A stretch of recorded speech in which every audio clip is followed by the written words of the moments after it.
교사가 하는 말과 행동에 대해서 요즘은 어떻게 이야기하냐면 선생님 이거 아동학대예요. 선생님 이거 학생 때리신 거죠? 학교폭력입니다. 1학년 애들도 너 나 기분 나쁘게 했어? 학폭 신고할 거야. 네. 그러면 네, 초등학교. 지금 이 교실은 매 순간 법원으로 가는 상황으로 아이들도 몰고 있고 교사도 몰고 있는 거예요. 열심히 가르치지 마. 그런 사람만 다쳐. 주변에 모든 교사들이 아무것도 할 수 있는 게 없어. 근데 그런 얘기를 해도 안 들어줬던 거예요. 얘기를 안 했었던 게 아니고. 서울에서 초등교사를 하고 있고 경력 25년 차 한희정입니다. 9년차 초등교사하고 있는 이지영입니다. 충북에서 중등 10년차 교사입니다. 김승호입니다. 저는 경기도에서 초등학교 4학년 아이들 담임을 맡고 있고 올해로 만 21년 된 초등교사 천경호라고 합니다.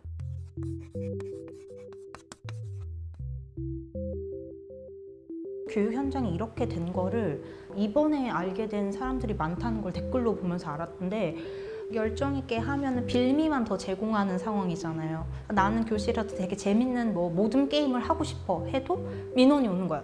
저희 애를 왜 그 애랑 모든 활동하게 해서 갈등이 있게 했었냐? 선생님 뭐 하셨어요? 이러면 이제 제 입장에서는 내가 이걸 하려고 막 그렇게 막 밤새서 준비하고 하는 게 다 물거품이 되겠고 하지 말아야겠다. 그냥 아무것도 안 하는 게 맞구나 이렇게 되는 거예요. 애들이 수업 시간에 너무 장난 심하게 쳐. 그럼 뒤에 가서 서 있으라 그래. 그런데 교사들이 막 딴 거 하다 보고 까먹고 있잖아요. 그러면 이제 너무 오래 서 있어서 이거 신체학대다라고 신고가 들어오고 이런 사건이 저희는 이미 거의 이제 10년 전부터 너무 비일비재하게 들어서 결국 이 학부모가 기분이 나빠서 수가 틀리면 나를 언제든지 아동학대로 걸릴 수 있기 때문에 저는 그냥 바짝 엎드려야 되는 상황인 거예요. 그래서 교사들이 교육하기가 너무 어려워요.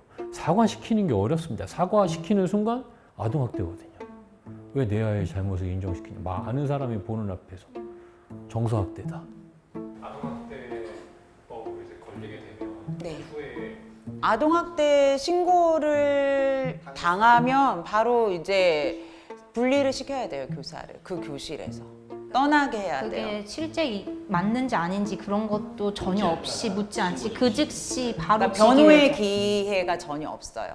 내가 이런 교육적 행위를 했다, 이런 변호의 기회가 없이 그 피해 아동을 구제하는 게 우선이기 때문에 나머지 애들은 어느 날 갑자기 선생님이 안 오시는 거예요. 1년 동안 같이 해왔던 모든 것들이 그 반은 또 들어가기 싫어하는 기피반이 되고 그 법적으로도 계속 증인을 나가야 되고 뭘 해야 되고 그걸 모두 개인이 혼자 감당해야 되고 개인이 변호사를 써야 되고 개인이 이 증거를 모아야 되고 하다 보니까 이 한 선생님 입장에서는 아동학대를 걸리면 최소 1년은 내가 진짜 여기에 묶여서 시달린다는 걸 아니까 그래 아동학대 걸리느니 맞춰주자 이렇게 돼가고 있는 것 같아요. 제가 아는 사례 중에 또 이제 아는 친구의 일인데 선생님이 이제 애들이 잘못해가지고 야단을 쳤는데 선생님이 때렸다고 부모님한테 얘기를 한 거예요. 그러니까 교장 교감은 선생님 불러가지고 사과하라고.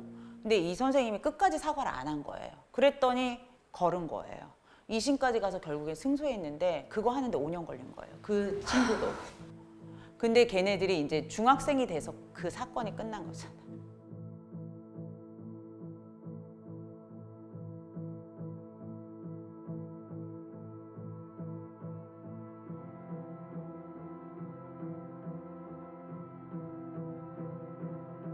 아동학대 행위를 판정하는 데 있어서 고의성, 지속성, 심각성도 살펴보아야 되는 것이고 그 행위의 교육적 맥락까지도 사실은 다루어져야 되는데 그냥 이 아이가 어떤 그 고통을 호소했느냐만 사실은 초점을 두고 해석을 하고 아동학대이냐 아니냐로만 왜 이렇게 해석을 하고 있느냐. 가정 내에서 이루어지는 아동학대를 중심으로 해서 법이 만들어졌고 여기에는 반드시 목격자가 없다라고 하는 것, 철저히 피해자의 진술에 의존해야만 한다라고 하는 조건이 있는데 학교는 열린 공간이고 다양한 목격자들이 있음에도 불구하고 이게 사실은 법에서 전혀 반영되지 않는다라는 게 현장에서는 정상적인 교육적 지도를 할 수 없다라고 하는 그런 무력감을 느끼게 하는 지점이라고 보는 거죠. 올해 있었던 일인데 중학교 선생님이에요. 집에서 케어를 못 받는 아이가 눈에 이제 띈 거예요. 저녁도 잘 못 챙겨 먹고 학원도 뭐 혼자서 잘 못 가고 멀고 막 이러니까 차도 태워서 학원 데려다주고 가는 길에 저녁 먹었니 해서 저녁도 사주고 이런 식으로 계속 챙겼어요. 좀 너무 애정이 많이 들어가다 보니까 혼도 좀 내게 되고 왜 안 왔어? 뭐 저녁 왜 안 먹었어? 이제 이렇게 했더니 애가 기분이 나빠진 거예요. 아동학대로 신고. 교수님 기간제 선생님이었는데 학교에서는 바로 그냥 계약 해제. 알아서 해결해라. 네, 알아서 해결해라. 이런 걸 옆에서 보고 있는 상황에서 나도 안타까운 애가 보여. 근데 내가 할 수 있나? 라는 생각이 들면 못하게 될 수밖에 없는 거죠.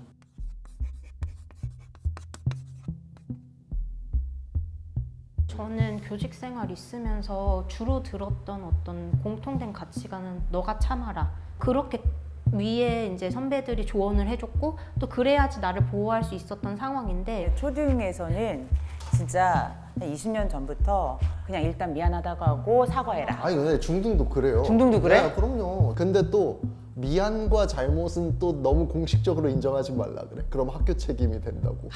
근데 되게 그런 저도 이제 학생부에 3년 일을 했었으니까 제가 거의 민원 창구였던 거 아니에요? 3년 동안 아직 여전히 대안이 없어. 그러니까 그냥 미안하다고 해. 교감 교사가 포함한 그 약간 시스템이라고 해야 되나? 없죠. 저는 이제 개인적으로는 중등교사다 보니까 초등생들이 느끼는 것만큼 엄청 이렇게 체감하지는 못하는데 옛날에 분명히 교육을 빙자한 잘못된 일들이 있긴 있었어요. 분명히. 그것까지 부정하지는 않는데 지금은 법을 악용한 일들이 되게 많이 생기죠. 근데 그 상황에서 나의 결백함을 증명할 수 있는 유일한 방법은 절차를 잘 지켰냐밖에 없는 거예요. 예를 들면 학교폭력 신고가 들어왔을 때 그걸 그냥 접수했느냐? 그러니까 이 친구들이 정말 폭력이 일어났는지를 확인하기보다는 그냥 일단 접수를 했느냐. 이것만이 이 학교폭력 담당 교사로서 일을 제대로 처리한 걸 입증할 수 있는 방법이에요. 중간에 내가 아이들이 오해가 있었구나를 발견해서 달래면 너는 학교폭력을 무마하려고 한 사람. 교감교장들도 이게 뭔가 문제가 있네? 발견해도 자기는 절차대로 가야 된다라는 게 다 박혀 있는 거예요.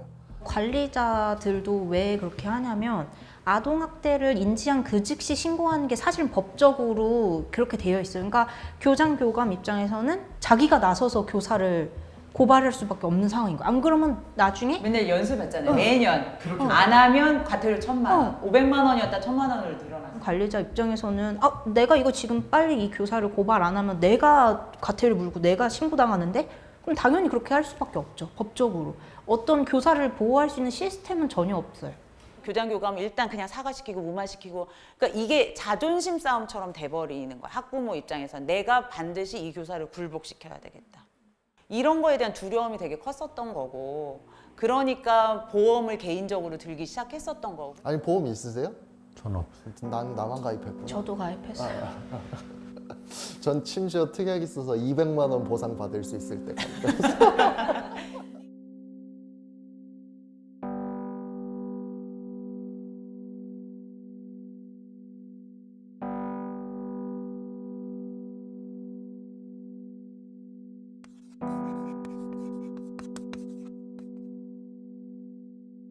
쉬는 시간에 선생님들이 애를 데리고 복도에 나가서 걔랑 조근조근 말하는 장면이 너무 많은 거예요.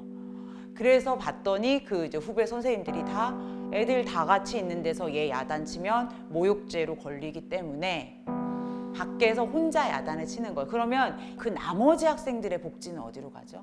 얘한테 억울한 일을 당한 아이는 우리 선생님은 얘를 야단치지도 않고 뭘 하지도 않는 사람이 되니까 거기에서 불만감은 불만감대로 커지고 예전에는 한 반의 문제고 이 아이가 이런 문제가 있을 때 공동체로서 함께 책임지고 같이 우리 반으로서 같이 성장해가는 과정으로 어떤 거 도와주고 누구가 잘했을 때 우리가 같이 칭찬해주고 이런 말들을 할 수 있어야 되는데 지금 전혀 그런 것들을 작동시킬 수가 없는 거예요.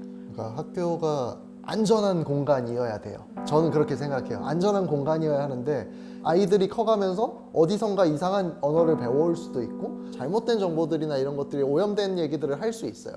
그럼 교사라는 어떻게 보면은 성인 보호자가 그 얘기가 왜 안 되는 것인지 그것들이 상대에게 어떤 피해를 주는 것인지 우리 사회에서는 왜 허용이 안 되고 있는지에 대해 얘기할 수 있는 공간인 게 저는 안전한 교실이라고 생각하거든요. 지금 안전한 생활 교과서에도 그 학폭에 대한 정의, 유형, 처벌 이런 거 다 가르쳐요. 가정폭력, 아동학대 다 가르칩니다. 그러면 어른들이 하는 말과 행동을 다 그 관점으로 이제 해석하죠. 학교에서 친구들이 하는 말과 행동을 학부의 관점으로만 이해하게 만들어요. 그게 좋은 것도 있어요. 그런 것들을 알면 그걸 안 하려고 애쓰겠죠. 근데 더 중요한 건 우리가 하지 말아야 될 걸 기억하느라고 해야 할 걸 잊어버려요. 사람으로서 친구들을 어떻게 대해야 하고 좋은 친구는 어떤 모습을 가진 친구가 좋은 친구인지를 알아볼 수 있는 눈을 잃어버린다는 거죠. 학교에서 가르쳐야 되는 게 사실은 이런 지점들인데 지금은 이런 논의가 싹 사라지고 그저 누가 가해했느냐만 찾고 있는 거예요. 그렇다 보니까 내가 가해자가 되지 않으려면 친구와 관계를 맺지 않으면 돼요. 저 친구가 하는 뭘 하건 신경을 안 쓰면 돼요. 신경을 끊고 사는 거죠. 그러니까 아이들이 자기 세계에만 머물러 있어요. 다른 사람이 왜 저런 말을 했는지 이해하려고 하지 않아요. 그냥 끊임없이 자기 감정만 말할 뿐이죠. 그러니까 각각의 온실을 만들어. 각각 이렇게. 1학년 때부터 이미 너 학폭, 그거 학폭 이렇게 그냥 다 끝나는 거야. 신고하는 애들도 있어요. 이렇게 신고하는 상황이 경찰까지 오고 이런 상황일 거라고 생각 못하고 그냥 신고하는 거야. 왜냐면 학폭 신고 117 이것만 배웠기 때문에. 애들한테 우정이 뭔지 친구의 뜻이 뭔지 물어보면 전혀 몰라요. 우정을 들어본 애들이 없어요. 이게 되게 저는 학교가 병들어 있다는 증거라고 보여지거든요. 사회가 병들어 있다고 생각해요. 그렇죠. 맞아요. 그대로 이제 유치원, 초등학교, 중학교 그리고 이제 사회에 나아가겠죠. 그래서 아이들이 거기 그 상황에서 나의 행동은 이런 책임을 져야 되는구나 이런 것들을 배울 수 있는 사회 그런 것들을 가르치고 했다고 해서 이거를 정서적 학대로 몰아가서 아동 학대로 걸고 넘어지지 않는 교실이 되어야 되지 않나. 지금 선생님들이 정말 많이 애를 쓰고 있기 때문에 그 아이를 선생님이 뭐 나쁘게 봐서 개인적으로 미워서 그런 게 절대 아니고 정말 도와주고 싶은 마음에서 이런 것들을 하고 있다는 걸 좀 이해를 해주시고 이 아이를 하나를 길러내기 위해서 이렇게 같이 이렇게 움직이는 어떤 파트너로서 그래서 그런 것들을 좀 믿어주시면 어떨까.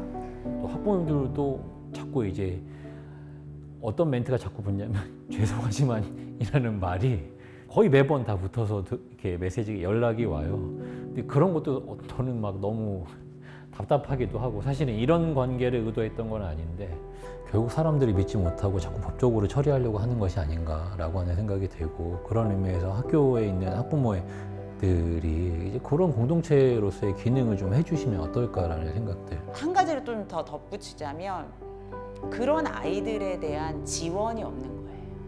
그러니까 예를 들면 영국이나 프랑스나 이 아이가 수업방해 행동을 한다. 경고를 3번을 줘도 계속 그런다 라고 하면은 이제 수업 교실에서 나가 타임아웃제를 할 수 있는데 그러면 헬퍼가 있어서 이 아이는 다른 공간에서 그 수업 시간에 공부할 부분들을 스스로 공부하게 한다는 거예요. 이런 아이들에 대해서 계속 붙어 있고 지원 인력이 있어야 되는데 근데 우리는 그런 인력에 너무 인색한 거예요. 담임이 그 반에서 그 모든 애들을 다 관리하고 그게 훌륭한 교사의 능력이야 라는 식으로 하면서 그것이 다 학교의 부담으로 계속 밀려들고 있는 이런 상황에서 그 아이들을 어떻게 지원할 것인가의 고민을 제대로 하지 않으면 더 근원적인 문제는 해결되지 않을 것 같다라는 생각이 좀 들어요. 교육이라는 게 뭔가를 좀 생각해 봐야 된다고 느끼거든요. 학교라는 공간에 사람을 여럿 모아놓는 이유는 이곳이 작은 사회고 그 속에서 아이들이 뭔가를 배워가고 한다라는 거를 전제로 하는 건데 그 교육 속에서 나타날 교실의 모습이 어떤 것인지를 상상해 봐야 되고 그렇다면 거기서 학교 선생님들은 어떤 기능인지를 생각해 봐야지 이런 제도와 절차와 법으로 해결할 수 있지 않을까? 라는 방식으로 접근하는 것은 결국은 학교와 교육과 교실을 망치는 과정이었다. 혹시 학부모님들이 이 영상을 보고 있으시면 이러니까 우리 애 학교 못 보내겠네 라고 생각하지 마시고 이럼에도 불구하고 이런 제의를 우리 선생님이 해줬구나 라고 이해해 주셨으면 좋겠어요. 정말 필요할 거라고 생각해서 드린 제의라는 걸 꼭 좀 알아주시면 좋겠고 현장에서 바라는 건 어쨌든 안전한 교실을 만드는 것이고 그 안전한 교실은 이 아이들을 처벌하는 것에서 끝나는 것이 아니라 이 아이들이 잘 가르쳐서 다시 교실에 와서 배움을 할 수 있도록 만드는 것이 가장 중요하지 않을까 그렇게 생각합니다. 수고하셨습니다. 딱 안 슬레이트 안 치나요?